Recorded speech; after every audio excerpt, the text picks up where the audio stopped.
This is Dr. Casper, the political scientist, and I'd like to welcome you.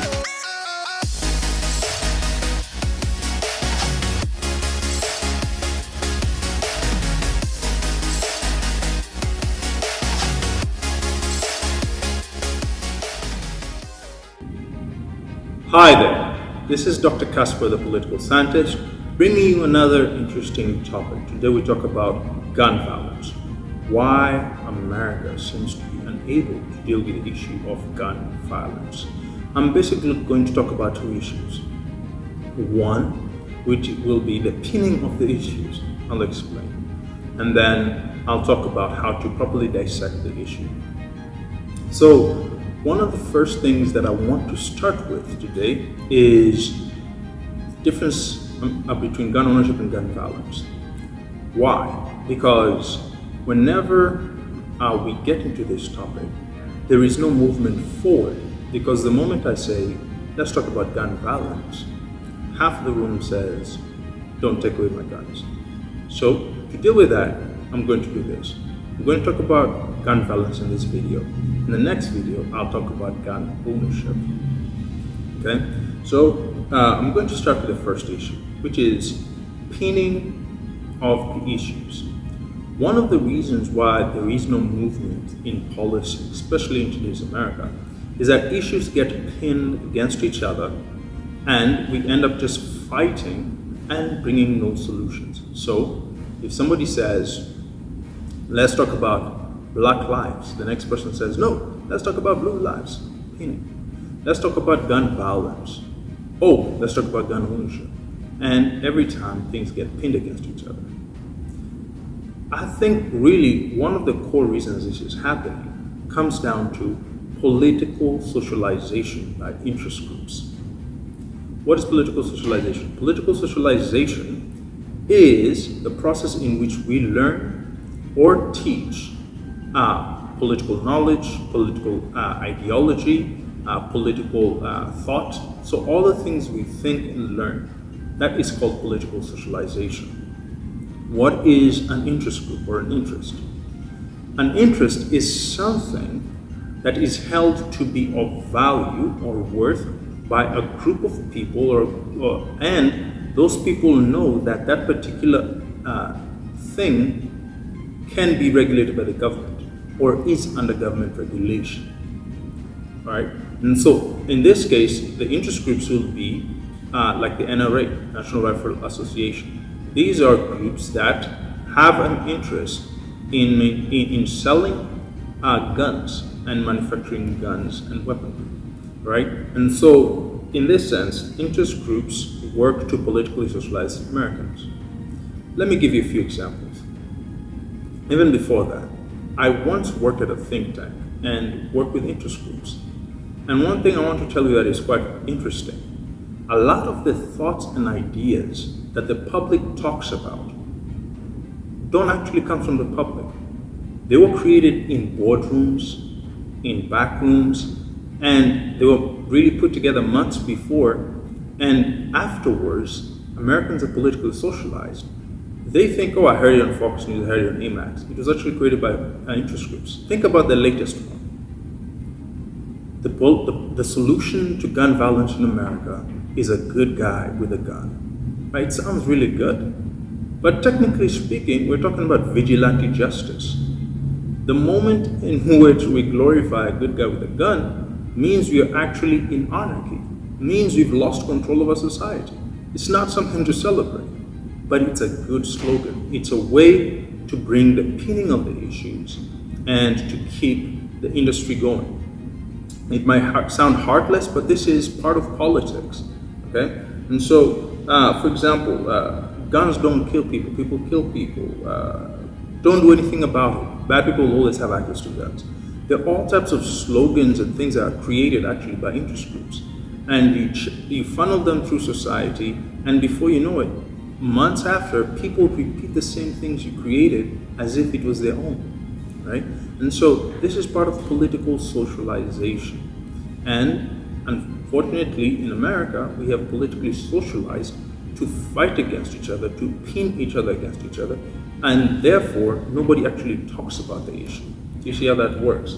So the first thing I want to talk about is, it's part of mental conditioning. Have to accept that we live in a capitalistic world, right? And so anytime you want to talk about gun violence, there's a possibility that you're going to affect somebody's bottom line, right? And that's why we have such effective lobbying and interest groups among gun manufacturers who in many ways will put in the millions necessary to hire experts and other people who understand socialization or political socialization.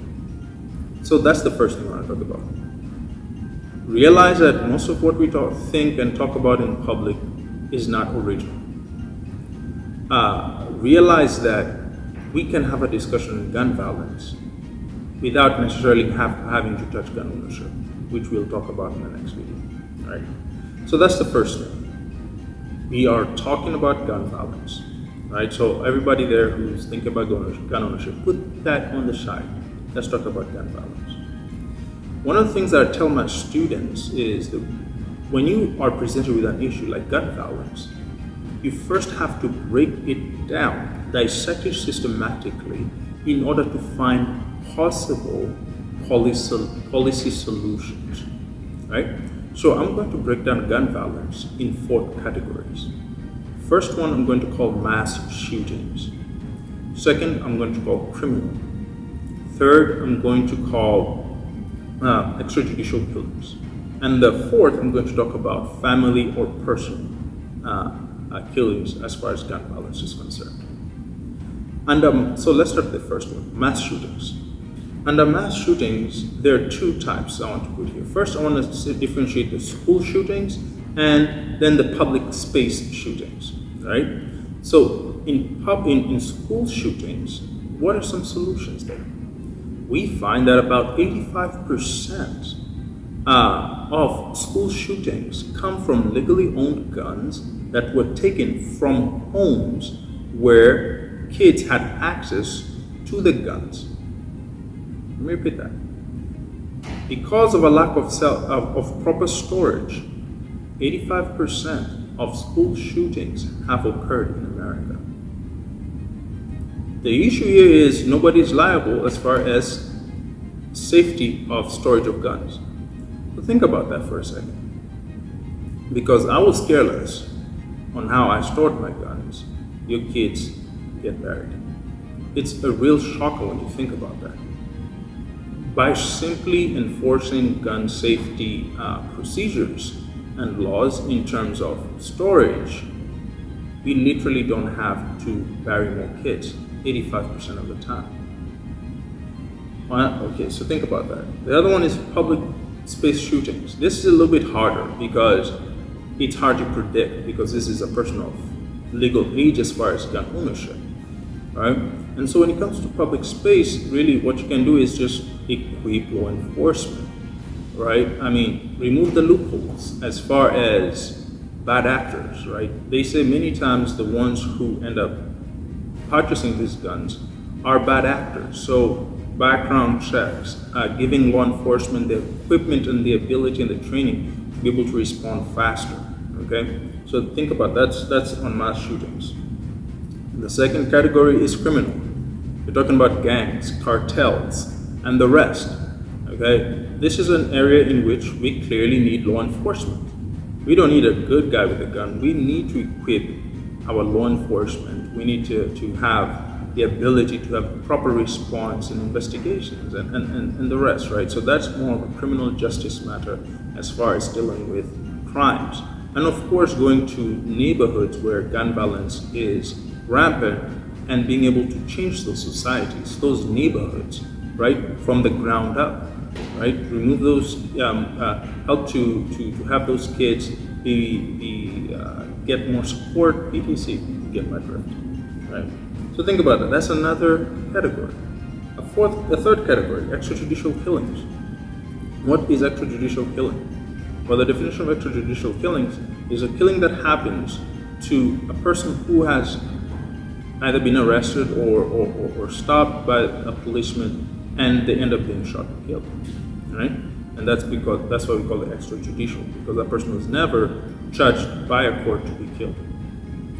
So in this case, there's really two things I can say. Number one, police unions need to be stopped or need to realize that protecting bad actors actually hurts all law enforcement together, right? If there is a bad actor who has been found to be biased and other things, unions need to stop protecting bad actors, right? You need to go after bad actors. They need to be removed from the force for the sake of society and for the sake of police themselves. So unions are to blame when it comes to bad actors. The other one is engaging with the community at a subconscious level. There are subconscious biases, whether they were learned at the dinner table, in the media, in social media, in movies, or in society as a whole. People grow up in biased societies, right? So let's not, America doesn't want to have a true engagement on bias, or racism, or the rest. People are trained and taught from the time they're kids, right? You don't just learn bias when you grow up. This is something that is reinforced over time. And that's why I believe if you're going to police a community, you need to be pre-trained on that community. You need to engage in the community. You need to understand how the community talks, walks, works, so that you are comfortable and understand the community, and that community is comfortable and understands you, right? Think about what we did when the American forces first went to Afghanistan in early 2000s. There was a lot of confusion as far as the community, right? Who's a Taliban? Who's Al Qaeda? Who's just an elder? Everybody looks the same. Should man search women there? And all these other things. It took a level of community engagement, training, and understanding, and we started winning some villages and communities to our side, and therefore we were able to stop criminals, terrorists. The same thing.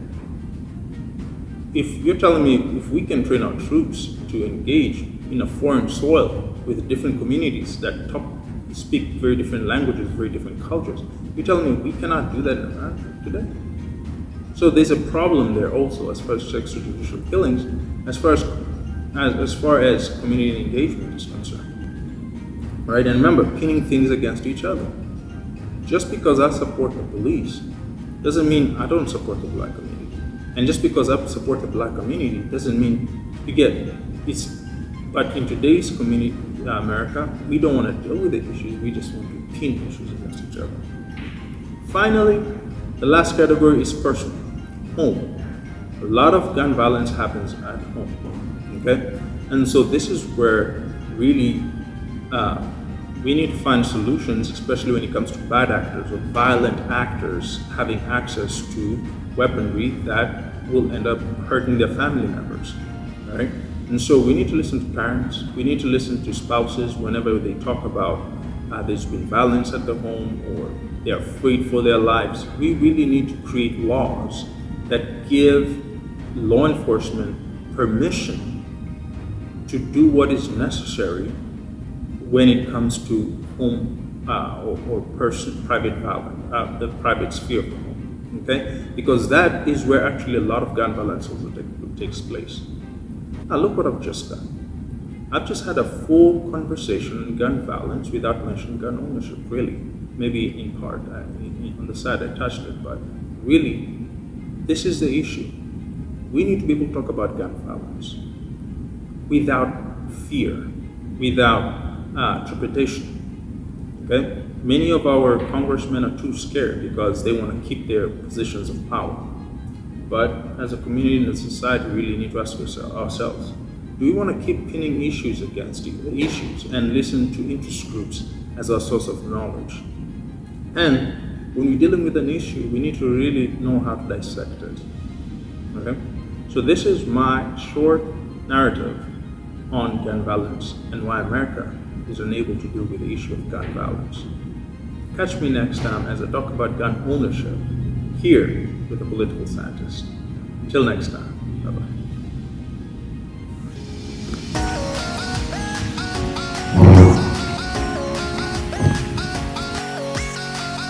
Hi there, this is Dr. Casper, the political scientist, and I'd like to welcome you